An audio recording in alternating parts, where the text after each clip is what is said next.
IITI हुआ, COEP हुआ, इसके अलावा भी जो टॉप कॉलेजेस है वालचंद सांगली का हुआ, और भी काफी सारे private colleges, private universities CET score accept करवाती है। तो लगभग इन टॉप यूनिवर्सिटीज और टॉप कॉलेजेस में अगर हम टॉप की सीट्स अगर हम कैलकुलेट करें तो वो नॉट मोर देन 20,000 है। अच्छा, for the top colleges and top we can say branches. So 4 lakhs में से हमें फिर से उसी रेंज में आना है, 15 lakhs में से हमें उसी रेंज में आना है। नीट में अपियर होने वाले बच्चे होते हैं 25 लाख। 25 लाख? यस, और 25 लाख बच्चों के लिए सीट्स होती है। फॉर एग्जांपल महाराष्ट्र का लेते हैं, और सभी बच्चों को लगभग एक ही कोर्स पता होता है, वो होता है MBBS का, और उसकी सीट्स है 10,000। सो कहने का मतलब ये है कि इसमें नंबर ऑफ एप्लीकेंट्स कितने हैं, नंबर ऑफ सीट्स कितनी है, और हमारा प्लान बी क्या है और हमारा प्लान सी क्या है। फॉर एग्जाम्पल नीट देने वाले बच्चे को अगर एक पता रहे कि MBBS के अलावा उसका प्लान बी अगर फार्मेसी है तो उसका प्लान सी बायो इंजीनियरिंग हो सकता है।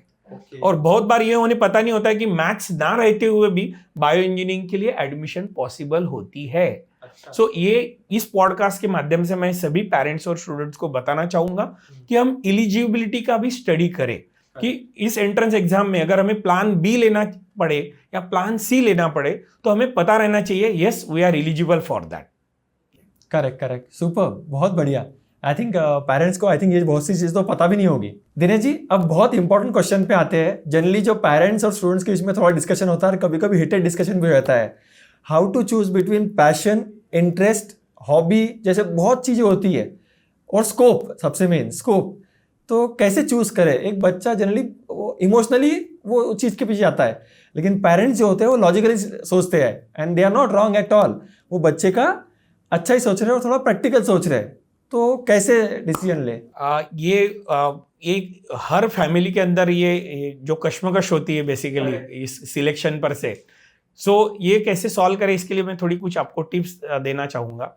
बेसिकली इसके लिए हमें 2 लोगों से मिलना चाहिए जो उस फील्ड में काम कर रहे हैं।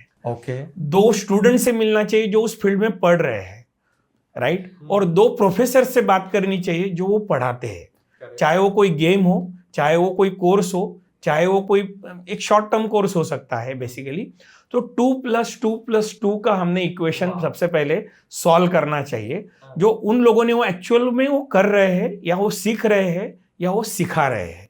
बेसिकली आज के डेट में बच्चों को पायलट होना लगता है, बट पायलट की रियलिटी बहुत बार पता नहीं होती है कि इसमें कॉस्ट कितनी लगेगी, समय कितना लगेगा, जॉब की अनसर्टेनिटी क्या होती है। बेसिकली ये चीजें पता नहीं होती है और हमें बनना होता है पायलट बेसिकली, और वहां से सारी चीजें प्रॉब्लम्स क्रिएट करती है। सो ऐसे ही हर चीज के लिए हमें ये 2+2+2 का फॉर्मूला अगर हो तो हम ये 100% ये सॉर्टिंग इजीली कर सकते हैं। और हम कोशिश करते हैं कि हम खुद से बच्चे को गाइड करें। हर पेरेंट हर फील्ड का एक्सपर्ट नहीं हो सकता है, तो इस केस में दूसरे का किसी का अगर वो गाइडेंस लेवे, चाहे उस फील्ड के प्रोफेसर है। For example every day we guide so many student and so many parents, telling them what is there in the real field basically, which helps them to take the decision. So this is very important for sorting out this particular case.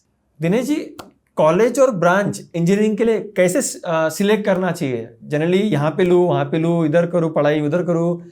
तो generally students, specially Maharashtra students को लेकर अगर हम focus करें तो कैसे decide करना चाहिए? कॉलेज सिलेक्ट करते वक्त ये 4 साल का सवाल है, ये हमें देखते हुए देखना चाहिए कि